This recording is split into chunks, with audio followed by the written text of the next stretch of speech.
그래서 이 팔복에 보면 참 놀라운 말씀인데요. 심령이 가난한 자는 복이 있나니. 그러니까 이 심령이 가난한 자는 결핍이잖아요. 결핍인데 이 사람이 복이 있다는 것이에요. 그리고 누가복음에는 가난한 자는 복이 있나니. 그러니까 가난한 사람은 엄청난 결핍이, 재정적 결핍이 있는데 이게 축복이라는 것입니다. 또 애통하는 자는 복이 있다는 것이에요.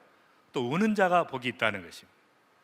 또 온유한 자와 긍휼히 여기는 자는 다른 사람의 밥이 되기 쉽거든요. 온유하니까 이용해 먹기 좋은 사람. 근데 잘 이용당하고 잘 당하는 사람이 복이 있다는 것이에요. 의에 줄이고 목마른 자가 복이 있다는 것입니다. 또 그냥 줄인 자가 복이 있다는 것이고, 또 소외당한 자, 버림받은 자, 의를 위하여 박해받은 자가 복이 있다. 이것이 이제 마태복음과 누가복음을 종합하면 그런 내용이 나오는 것이죠. 이게 참 그 놀라운 말씀입니다. 정말 이 결핍이라고 하는 이걸 우리가 누릴 필요가 있어요. 왜냐하면 결핍을 통해서 하나님의 은혜가 쏟아지는 것이. 여러분, 결핍이 없이 처음부터 끝까지 채운다 그러면 그것이 은혜이겠습니까? 그게 아니고 우리가 끝없는 결핍이 있어요. 부족함이 있습니다. 또 인격의 훼손이 있어요. 침해당하는 게 있습니다. 상실이 있어요. 그런데 이런 모든 과정을 통해서 하나님께서 역사하시는 통로라는 것이에요. 저는 이제 이런 광야의 그 삶들을 또 굉장히 많이 경험하게 됐고요. 그 광야에 이렇게 이 사진에 보면 광야에 이렇게 홀로 서 있는 아이벡스라고 혹시 아시나요? 그 산 염소라고 하는데 아주 높은 데 사는 그 염소인데요. 제가 딱 보니까 이제 아마 그 아사셀 염소니까 그 딱 생각이 나는 거예요. 광야에서 홀로 서 있는 그런 생각이 났는데 뭐 여러분은 별로 반응이 없으시지만 굉장히 좋은 사진이에요. 이거 아주 굉장히 한 10,000불 정도 받아야 될 사진입니다. 사진을 이렇게 찍었고요. 제가 이제 이런 하나님의 은혜로 이상하게 여러 기관들을 이렇게 이제 제가 섬길 수 있는 은혜가 있었어요.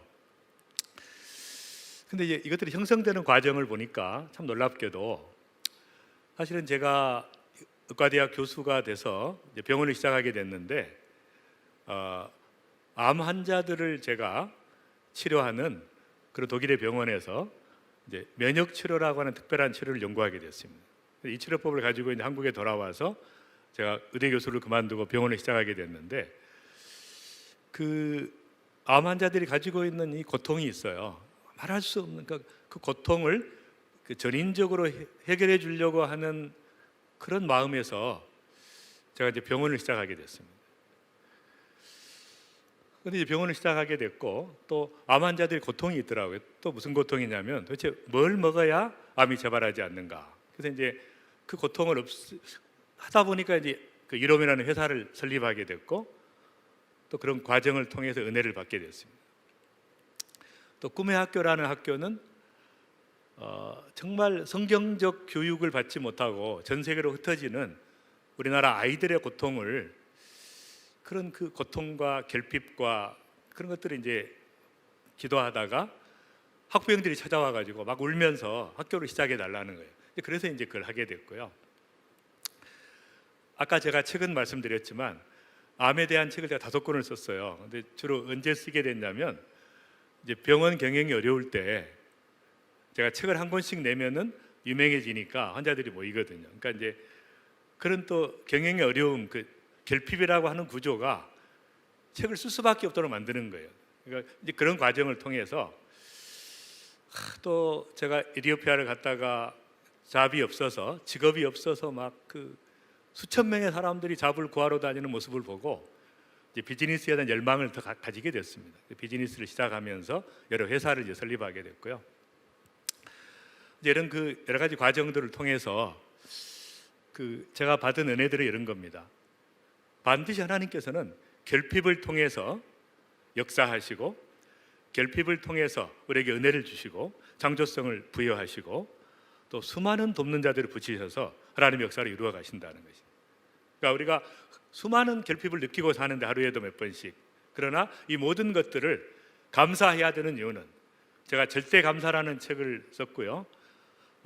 또 감사력이라고 하는 2권의 책을 썼는데 정말 이 감사할 수 없는 이 짜증나는 요인들과 고통스러운 상황들을 감사하다 보니까 이 하나님께서 왜 그걸 허락하셨는지 이유를 알게 됩니다. 얼마나 그 하나님의 은혜가 넘치는지 그 감사의 삶을 통해서. 그리고 예수님도 이제 그런 결핍이 있었어요. 예수님께서 뭐라고 하셨냐면, 내가 불을 땅에 던지러 왔나니 이 불이 이미 붙었으면 무엇을 원하리요? 그러니까 예수님도 막 어떤 열정을 쏟아붓고 싶은, 자기의 전체를 쏟아붓는 이런 그 뭔가 십자가와 부활이라고 하는 자기의 사명에 대한 그 불이 있었습니다. 결핍이 있었어요.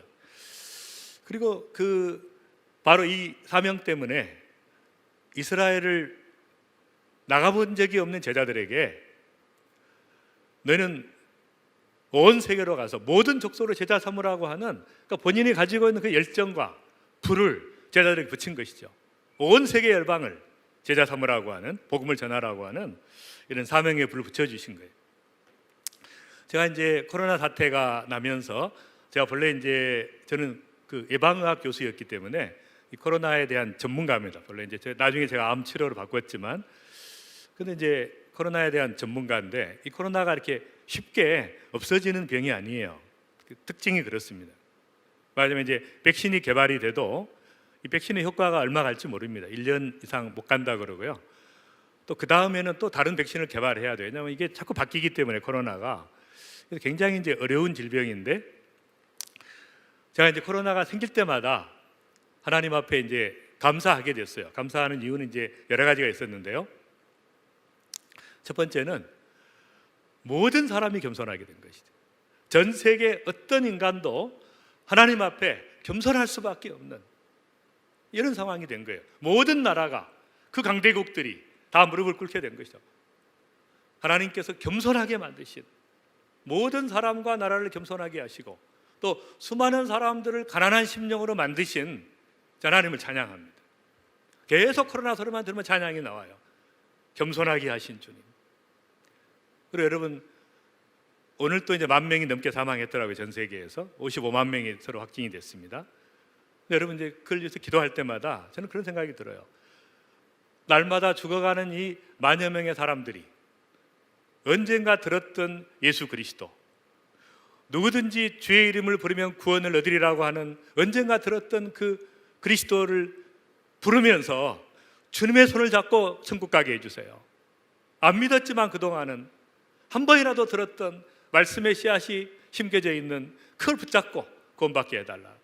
그리고 50만 명, 60만 명이 매일 확진되는데 이 두려움에 떨고 있는 이들이 코로나를 두려워하지 않고 하나님을 두려워하고 보좌 앞에 나와서 하나님을 만나는 역사가 일어나게 해달라고.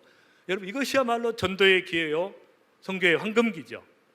그리고 교회에서는 예배를 못 드릴 수 있어요, 여러분. 그러나 보좌 앞에, 여러분, 교회에서만 예배를 드리는 게 아니잖아요. 가정에서, 직장에서, 거리에서, 내가 있는 현장에서 열린 하늘문을 향해서 하나님 앞에, 보좌 앞에 두 손 들고 나아가 보좌를 흔드는 기도를 하는 하나님께서 이 모든 과정을 통해 우리의 믿음을 회복시키는 거예요.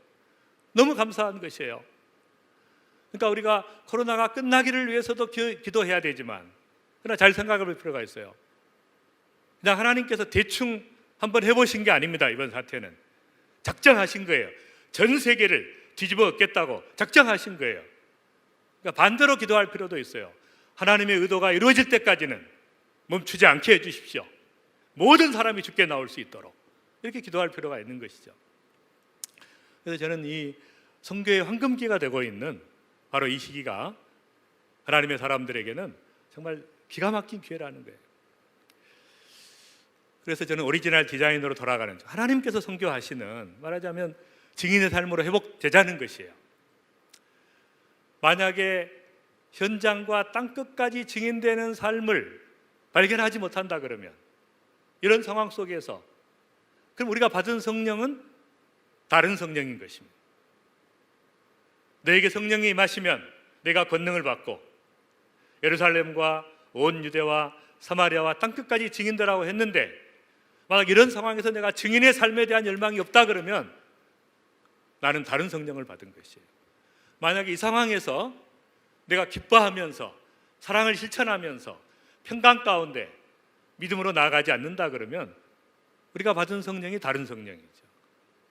당연히 우리는 성령의 권능을 받고 성령의 열매를 맺으면서 두려워 떨고 있는 세상 사람을 향해서 믿음으로 달려가는 넘치는 은혜가 여러분들에게 있기를 바랍니다. 모든 교회가 사도행전적 신약교회로 회복되고 그 다음에 영혼 구원에 전력하는 교회가 되기를 바랍니다. 그 다음에 이제 선교라고 하는 것이 선교사만 가는 게 아니라 모든 성도들이 땅끝까지 만인 제사장이가 아니라 이들 만인 사역자와 만인 선교사로 모든 성도가 흩어지면 선교사고 모이면 예배드리고 이런 그 새로운 전환점으로 되는 그런 은혜가 또 코로나를 통해서 일어나기를 바라고, 제가 이제 코로나를 통해서 그 감사 제목을 저는 10가지 감사를 많이 하는데요, 적어봤습니다. 그동안 많은 세월 코로나 없는 자유와 기쁨을 누리게 하셔서 감사합니다. 코로나 없던 시간이 너무 감사한 거죠. 그동안에 모든 인간과 모든 국가들을 지극히 겸손케 하시니 감사합니다. 총체적인 복음 전파와 신속한 세계 선교의 기회가 되게 하셔서 감사합니다. 모든 상황을 뛰어넘어 오직 하나님께 집중하게 하시니 감사합니다. 가족의 소중함을 깨닫고 자녀들을 이해하게 하셔서 감사합니다. 평소에 누렸던 그 소확행은 작고 확실한 행복의 준말인데요, 소확행의 풍요로움을 깊이 깨닫게 하셔서 감사합니다. 직접 만나는 인격적 만남과 대화의 중요성을 깨닫게 해주셔서 감사합니다. 하나님 나라와 그의 의로 삶의 가치가 이동되게 하셔서 감사합니다. K방역과 높은 시민 역량으로 대한민국의 국격을 높여주셔서 감사합니다. 예배 의식이 아니라 예배를 삶으로 드리는 기회를 주셔서 감사합니다. 저는 이 10가지 감사의 제목을 계속 가지고 하나님께서 코로나를 통해서 행하신 일들에 대해서 찬양하며 감사하며 가슴 설레이는 삶을 살고 있어요. 우리가 가만히 있으면 코로나에 의해서 휩쓸려가는 삶을 삽니다. 그러나 그것이 아니라 우리는 코로나라고 하는 거대한 파도를 타고 변화의 중심에 서서 하나님과 더불어 역동성 있는 또 스릴 있는 삶을 누리는 것이 하나님께서 우리에게 주신 이런 그 결핍의 상황에서 풍요로움을 누리는 길이라고 확신합니다. 저는 이제 요즘에 교회를 다니면서 말씀을 전할 기회들이 좀 많은데요, 제가 그런 얘기를 합니다. 이제 코로나 때문에 부흥의 정의가 바뀌었습니다. 얼마나 많이 모이느냐가 아니라 얼마나 많이 파송하느냐로, 이제는 많이 모으려고 할 것이 아니라 모든 성도들을 평신도 선교사로 삶의 현장에 또 전 세계에 파송하는, 이것이 이제 부흥의 정의입니다. 그래서 잘 아시는 것처럼 예루살렘에 있는 교회에 큰 박해가 있어서 12사도 빼고 모든 성도들이 모든 땅을 흩어졌습니다. 다 흩어졌어요. 그래서 이 복음의 역사가 일어났습니다. 또 스데반의 일로 일어난 환란으로 말미암아 흩어진 자들이 여러 군데에서 복음을 전했고 수많은 사람들이 죽게 돌아오는 역사가 있었습니다. 하나님께 이걸 쓰시는 것이죠. 그래서 정말 우리가 흩어지고 교회 못 모이더라도 흩어진 현장에서 복음을 전하는 이런 꿈과 비전에 새롭게 또 이걸 가지고 주님과 동행하는 또 여러분들이 되시기를 바랍니다. 또 이제 선교도 마찬가지입니다. 선교사님들이 꼼짝을 못 하고 계시는데, 지금까지는 이제 물통 선교를 했어요. 말하자면 물통을 나르듯이 지속적으로 일을 해야 열매가 맺히는 선교를 했다면, 이제는 디지털 플랫폼을 통해서 시스템으로 정말 파이프라인처럼 준비된 시스템에 의해서 지속적으로 열매를 맺는 선교를 할 수 있는 절호의 기회가 왔습니다. 제가 잘 아는 터키의 선교사님 한 분은, 이분이 페이스북을 통해서 이렇게 복음을 전하시는데요, 수많은 성경에 관심 있는 이슬람 청년들이 들어온대요. 그래서 이 청년들과 이렇게 대화하다가 이들에게 성경을 보내주는데 20년 동안 2만 권의 성경을 보냈고, 주님을 믿고 싶은 또 꿈속에 예수님이 자주 나타나신답니다, 이슬람 사람들에게. 근데 이런 사람들 관심이 많아요. 이분들을 교회와 연결시켜주는 역할을 했는데, 여러분 1000명의 선교사보다 이 디지털 플랫폼을 통해서 한 분이 하신 사역이 터키의 지금 성도 전체가 합해서 6,000명이거든요.